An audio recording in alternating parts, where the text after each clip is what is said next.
നിങ്ങളുടെ അടുത്തിരിക്കുന്നവരെ നോക്കി പറഞ്ഞ് മരുഭൂമിയിലും പ്രത്യാശയോടെ ഓടും. നിങ്ങൾ ഈ ഇസ്രായേൽ ജനത്തെ കുറിച്ചൊന്ന് പഠിച്ചു നോക്കുമ്പോൾ പുറത്തു നിന്ന് നോക്കിയാൽ അവരുടെ ജീവിതമൊക്കെ അവർ എവിടെ കൂടെയാണ് യാത്ര ചെയ്യുന്നത്? 40 വർഷം 400 വർഷം മരുഭൂമിയിൽ കൂടെയാണ്. പക്ഷെ എന്റെ ചോദ്യം ഒന്നേ ഉള്ളൂ, നിങ്ങൾ ഉത്തരം പറയണം.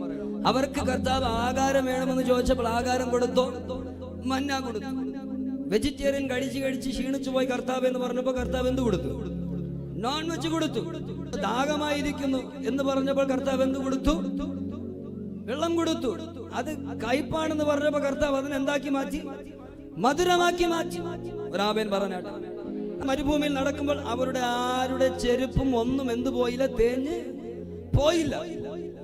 അർത്ഥം എന്താണെന്നറിയോ? പുറത്തു നിന്ന് നോക്കുമ്പോൾ മരുഭൂമിയൊക്കെയാണ്, പക്ഷെ ദൈവത്തെ ആരാധിക്കുന്ന മക്കളെ ആ മരുഭൂമിക്കകത്തും കർത്താവ് എല്ലാം തന്ന് ധന്യമായിട്ട് നടത്തും. എത്ര പേർ വിശ്വസിക്കുന്നു? അത് വിശ്വസിക്കുന്നവർ മാത്രം 2 കരം ഉയർത്തി പറഞ്ഞേ, എനിക്കും. നിങ്ങളുടെ ശബ്ദം ഉയരട്ടെ. സർവശ